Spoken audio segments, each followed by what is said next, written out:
The moment I stepped through the ballroom doors, 200 Navy SEALs rose to their feet so fast, their chairs scraped against the marble floor like gunfire. Conversations died mid-sentence. Champagne glasses froze halfway to lips. A commander near the entrance straightened his posture and shouted with the kind of force that rattled crystal chandeliers. "Admiral on deck." And then came the silence. Not ordinary silence.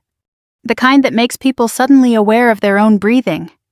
My mother's face drained of color. My younger sister Melanie stood frozen beside her wedding cake, one hand still wrapped around her bouquet.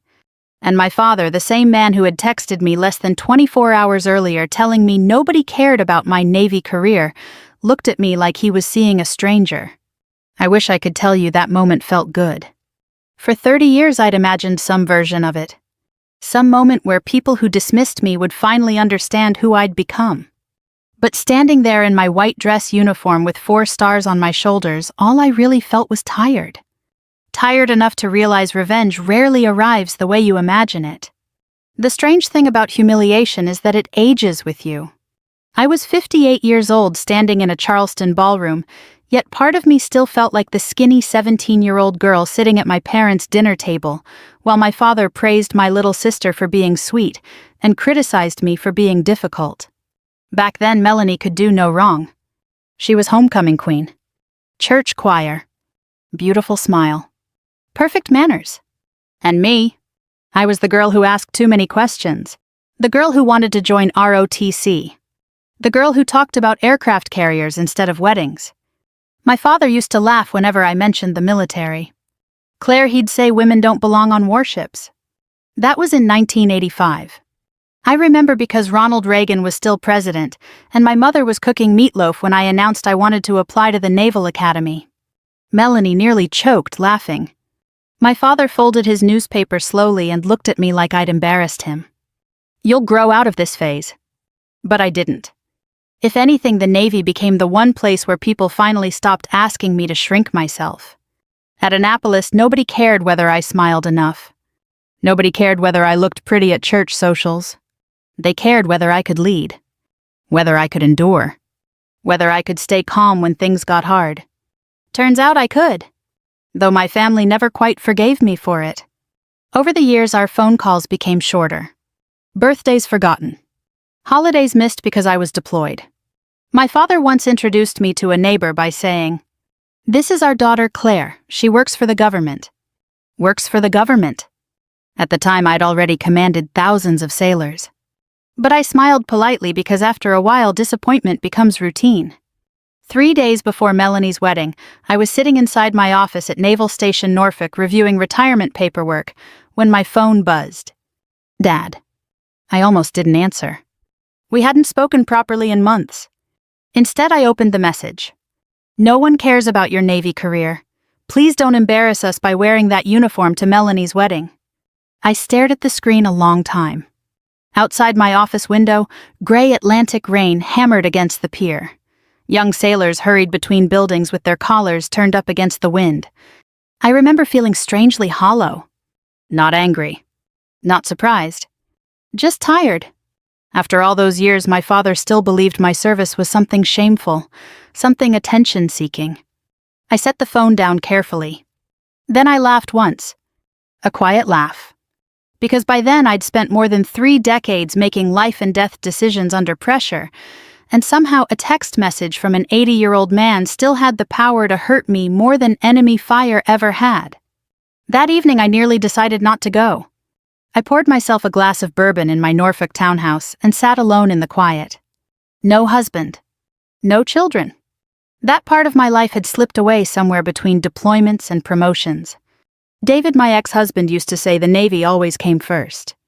At the time, I denied it. Now I wasn't so sure. Around 9 o'clock, my phone rang again. This time it was Ramon Hayes. Master Chief Ramon Hayes. Retired SEAL. One of the best men I'd ever served beside. "Tell me you're still going to Charleston," he said immediately. "How'd you hear about that?" "Claire, half the East Coast defense community's invited to this wedding. Word travels." I sighed. "I'm thinking maybe I should stay home." There was silence on the line for a second. Then Ramon spoke softly. You spent 30 years standing your post for people who never thanked you.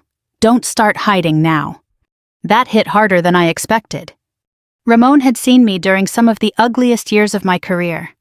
He'd seen me after casualty notifications, after buried friends, after impossible decisions. If he thought I should go, maybe I needed to listen. "You really think it matters?" I asked.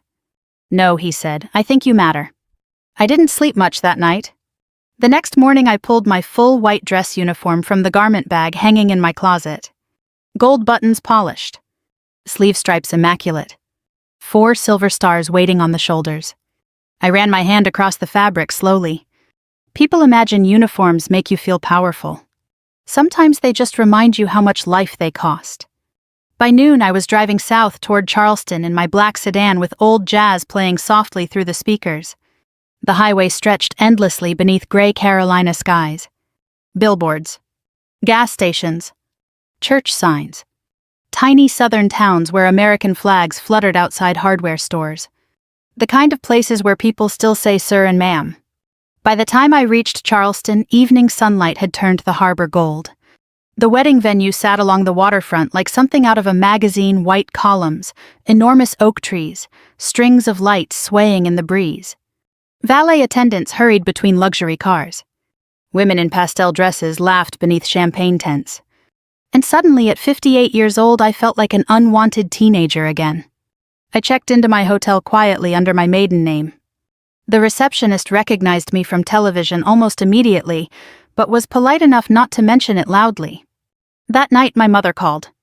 Not to ask how I was doing. Not to say she missed me. Just one sentence. "Please try not to upset your father tomorrow." I stared at the hotel window overlooking Charleston Harbor after she hung up. Somewhere out there, Navy ships cut through black Atlantic water beneath the dark. For the first time in years, I allowed myself to admit something painful. No matter how many medals sat on my chest, part of me still wanted my parents to be proud of me. I arrived at the wedding venue early the next afternoon because old military habits die hard. 15 minutes early had been drilled into me since my plebe year at Annapolis. Even after all these years, I still couldn't bring myself to arrive fashionably late like civilians seemed to enjoy doing. The Charleston air was warm and heavy with salt from the harbor. White folding chairs lined the lawn overlooking the water, and a string quartet played softly beneath enormous live oaks draped in Spanish moss. It was beautiful. Melanie always had a talent for beautiful things. Beautiful clothes, beautiful homes, beautiful friendships that looked effortless. Growing up, she could walk into a room and instantly belong there. I always felt like I was studying the room instead. A young valet opened my car door. The moment he saw the 4 stars on my shoulders, his expression changed completely. "Good afternoon, ma'am." His posture straightened automatically. I nodded politely and handed him the keys. The reaction wasn't unusual. Military people noticed details civilians overlooked. But the wedding guests gathered outside the venue barely looked at me at all. To them, I was simply an older woman in uniform. Maybe a ceremonial escort. Maybe somebody hired for the event. I carried myself quietly toward the entrance heels, clicking against the stone walkway. Then I saw my mother. Barbara Bennett stood near the reception tent, wearing a pale blue dress and pearls that had belonged to my grandmother. Her smile appeared instantly when she noticed me, but it never quite reached her eyes. "Oh, Claire," she said softly, glancing around nervously, "you really wore it." I looked down at my uniform. "Yes, Mom, I did." She stepped closer, lowering her voice. "It's just, this day is supposed to be about Melanie." There it was. Same song, different decade. I kept my tone calm. "I'm attending my sister's wedding respectfully." "Yes, but people might misunderstand." I almost laughed. People misunderstand women in uniform all the time. But before I could answer, my father approached. Harold Bennett still carried himself like the high school football coach he'd once been. Even at 80, he moved with stiff authority, though age had curved his shoulders and softened his hair into thin silver. The moment his eyes landed on my uniform, his jaw tightened. "You actually did it." "Good to see you too, Dad." He ignored that. "You couldn't let Melanie have one day?" I stared at him in disbelief. "I'm standing here quietly." "You know exactly what you're doing," he muttered. That hurt more than I expected. Because the truth was, I had spent my entire adult life trying not to make my family uncomfortable with my success. I changed subjects during holidays, avoided discussing promotions, never corrected them when they minimized my career. And still somehow my existence felt offensive to them. My father leaned closer. You could have worn a normal dress. Normal. I'd heard that word my whole life. Why can't you be normal? Why can't you settle down? Why can't you stop trying to prove something? Before I could respond, Melanie appeared. She looked stunning in her wedding gown. For a moment I saw the little girl who used to follow me around the backyard when we were children. Her expression softened when she hugged me. I'm glad you came. I wouldn't miss it. Then she stepped back and awkwardness returned to her face. Can I ask you something? Of course. She hesitated. Would you maybe consider taking off some of the medals during the reception? I blinked slowly. The medals. They just draw attention. I looked at my little sister standing there in diamonds and lace, still afraid of sharing space with me after all these years. And suddenly I didn't feel angry. Just sad. I earned these, Melanie. I know, she said quickly. I'm not trying to be mean. I know. But she was. Not intentionally, perhaps. Still, the message was clear. Shrink yourself.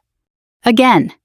Before the conversation could continue, wedding guests began arriving in larger groups. Luxury sedans rolled up one after another. Men in tailored suits. Women carrying expensive handbags. Politicians. Business owners. Retired officers. Charleston society. I quietly moved toward the back rows near the water, hoping to avoid further tension. That's when I noticed the first change in atmosphere. A gray-haired man across the lawn froze mid-conversation, staring directly at me. Then another. Whispers began spreading subtly through the crowd. At first I assumed they recognized the uniform itself. High-ranking military dress attire attracts attention, especially in formal settings. But then a retired captain I'd worked with years earlier approached carefully. Admiral Bennett. I smiled politely. Captain Morris, been a long time. Yes, ma'am. The ma'am came instantly, almost reflexively. Nearby guests overheard. Heads began turning. Within minutes, more former service members started recognizing me. Some approached respectfully. Others simply nodded from across the lawn. One older Marine colonel placed his hand over his heart briefly before returning to his seat. I could feel my parents watching all of it uneasily. My father especially. For him, this was unfamiliar territory. At home in Charleston, he was the respected man. The center of attention. The authority. But here among military circles, that authority belonged to me. The ceremony itself began beautifully enough. Sunlight danced across the harbor while vows were exchanged beneath white roses. I stayed quiet in the back row. Clapped politely. Smiled when appropriate. Tried not to think about how emotionally exhausting the afternoon already felt. Afterward, guests moved into the grand ballroom for the reception. Crystal chandeliers hung from high ceilings. Servers carried trays of champagne. A jazz band played old standards near the dance floor. I deliberately chose a small table near the rear corner of the room. Far from the family. Far from attention. Or so I thought. A few minutes later, a young Navy lieutenant approached my table nervously. Excuse me, ma'am. Yes. I just wanted to say it's an honor to meet you. He couldn't have been older than 25. Fresh-faced? Sharp uniform. Probably reminded me of myself once. Thank you, Lieutenant. My father served under you in Afghanistan. That caught me off guard. What's his name? Senior Chief Daniel Mercer. I smiled immediately. Mercer survived because of your evacuation order, the lieutenant said quietly. My family never forgot that.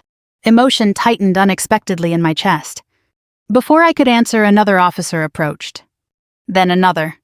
Across the ballroom, I noticed groups of military guests beginning to notice the gathering around my table. Recognition spread visibly now.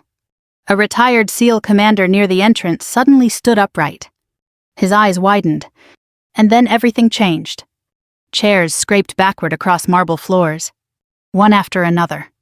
Then dozens more, until 200 hardened SEALs rose to their feet all at once.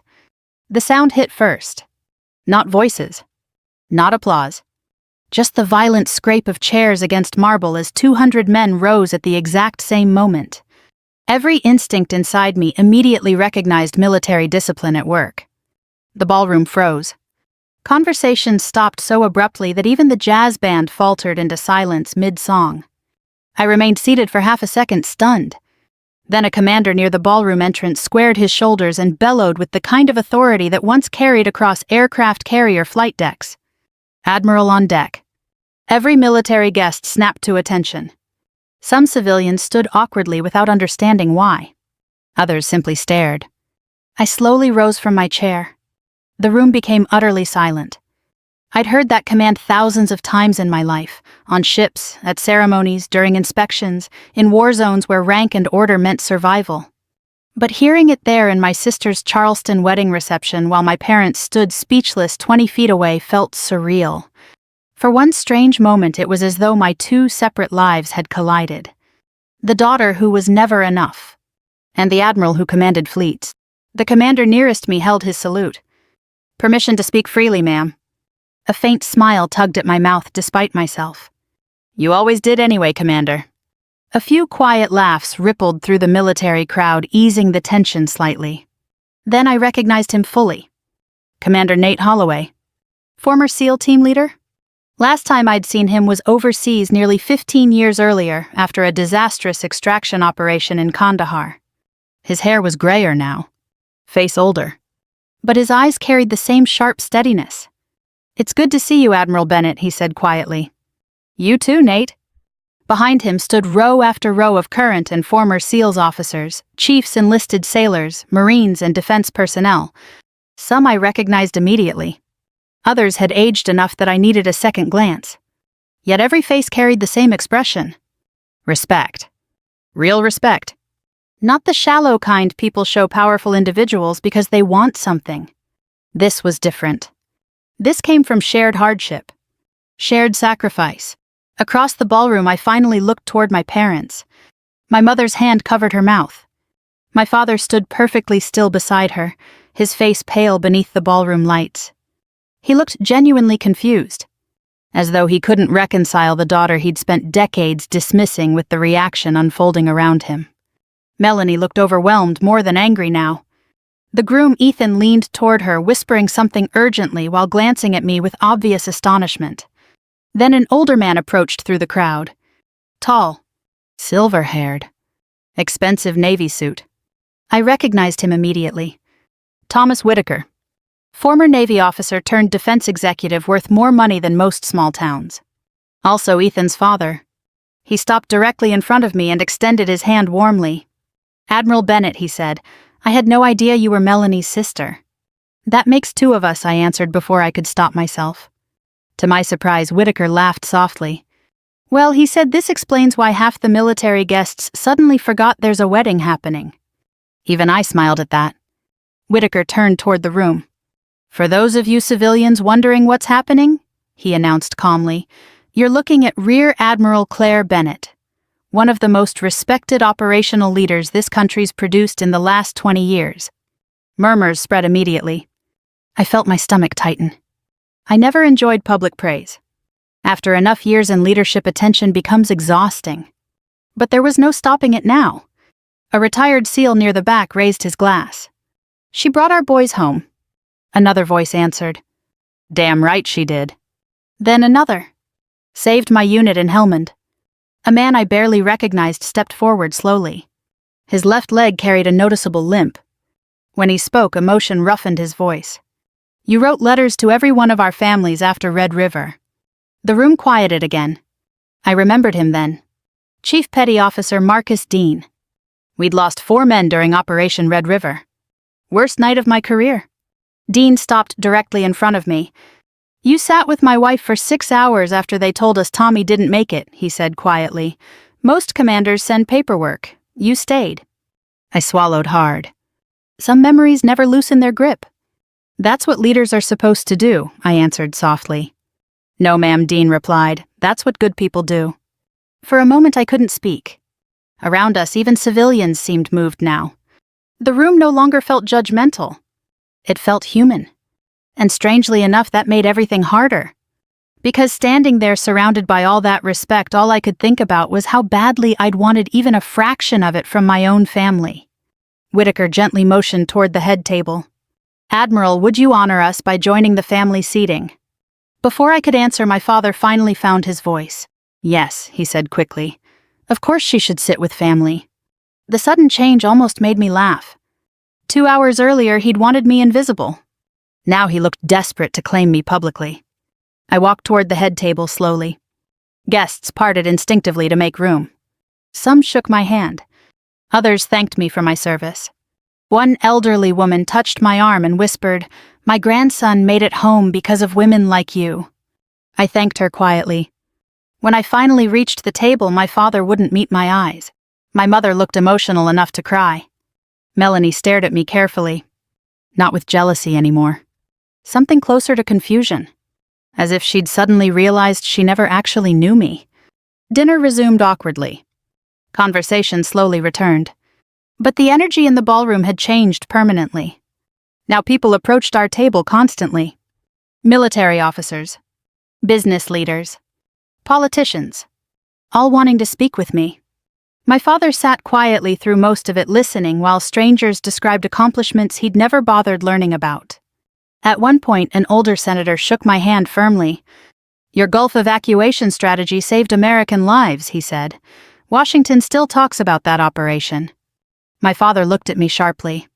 "You planned military evacuations?" I nodded once. "Yes, Dad." He stared down at the tablecloth. A long silence followed. Finally, almost quietly enough to miss, he asked, "Why didn't you ever tell us you were this important?" That question landed harder than any insult ever had. I looked at the man who'd spent 30 years reducing my entire life to works for the government. Then I answered honestly, "You never wanted to know." He opened his mouth, then closed it again. For the first time in my entire life, my father had absolutely nothing to say. After dinner, the reception finally settled back into something resembling a normal wedding. The jazz band resumed playing. Guests drifted toward the dance floor. Servers carried slices of wedding cake between tables, while the Charleston harbor shimmered black beyond the ballroom windows. But everywhere I walked, people kept stopping me. Former sailors, retired Marines, defense contractors, widows of servicemen. Each conversation carried pieces of a life I rarely spoke about outside military circles. A retired chief introduced me to his granddaughter attending Annapolis next year. One former corpsman hugged me so hard I thought my ribs might crack. Another man simply shook my hand silently with tears in his eyes. That one stayed with me. War leaves echoes in people, especially after enough years. Around 9 o'clock, I finally slipped outside for air. The noise of the ballroom faded behind me as I walked toward the marina beside the venue. Charleston Harbor stretched dark and calm beneath the moonlight. Boats rocked gently against wooden docks while warm coastal wind moved through the palmetto trees. For the first time all evening, I could breathe. I leaned against the railing and loosened one white glove slowly. "Mind if I join you, Admiral?" I turned and smiled faintly. Ramon Hayes approached carrying 2 glasses of bourbon. "About time you showed up," I said. "Traffic. That's your excuse for everything." He handed me a glass. Ramon had retired from the SEALs 6 years earlier after multiple surgeries finally forced him out. Even now, he moved carefully, favoring one knee during cold weather. We stood side by side, overlooking the water in comfortable silence. "You handled that circus pretty well," he finally said. "I've survived congressional hearings. Weddings are nothing." He laughed quietly. Then his expression softened. "You okay?" That question nearly broke me. Because underneath the polished uniform and decades of leadership training, part of me still felt emotionally raw from seeing my parents' faces inside that ballroom. "I don't know," I admitted honestly. Ramon nodded like he understood completely. "That's the trouble with family," he said. "Strangers can wound you. Family can convince you the wound belongs there." I stared across the harbor lights.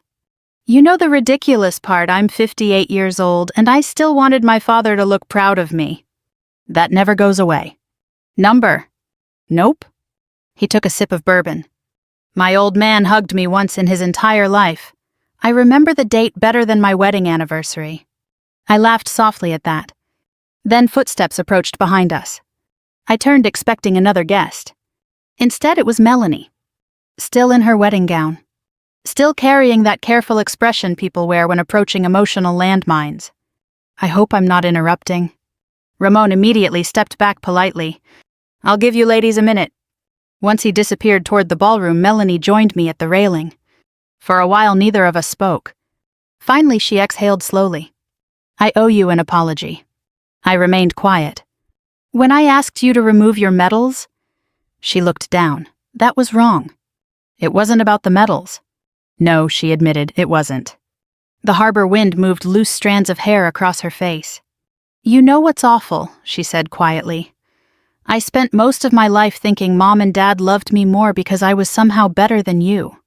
I looked at her carefully. But tonight I realized something. What? They never understood you enough to appreciate you. That hurt because it was true. Melanie's eyes glistened. You were always the brave one, Claire. I almost smiled. You say that now? No, I should have said it years ago. She leaned both hands against the railing beside me. When you left for Annapolis, Mom cried for a week. Dad kept saying you'd fail and come home. I remember. But every promotion you got after that? She shook her head slowly. It scared them. Why? Because you became someone bigger than the life they understood. I looked out toward the dark Atlantic beyond the harbor. Maybe she was right.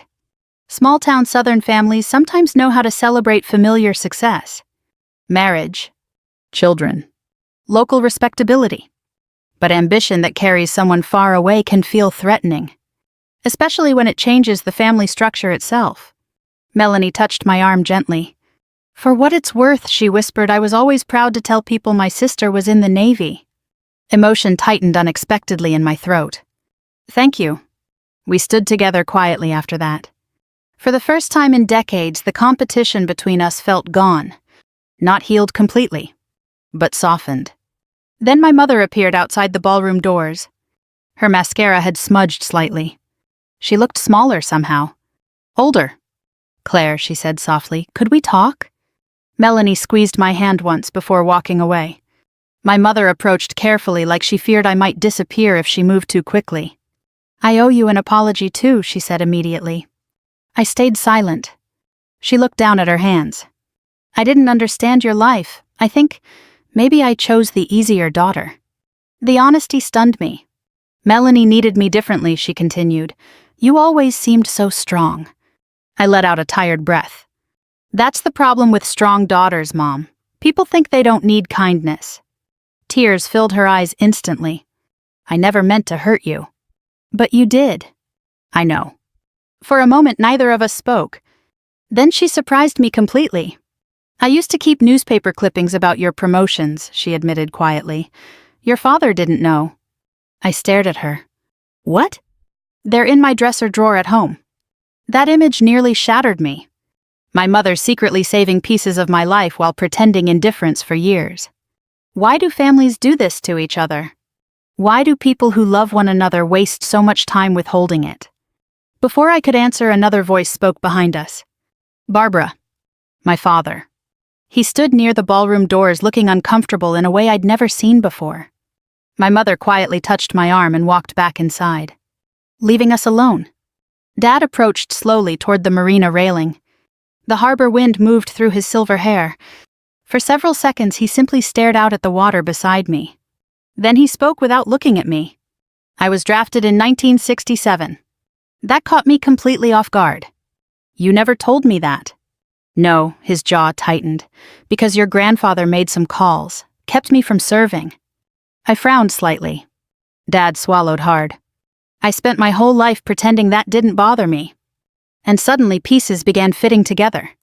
My father kept staring out across Charleston Harbor like the answer to his entire life might be floating somewhere in the dark water. For a long moment neither of us spoke. Then he laughed once. Not happily.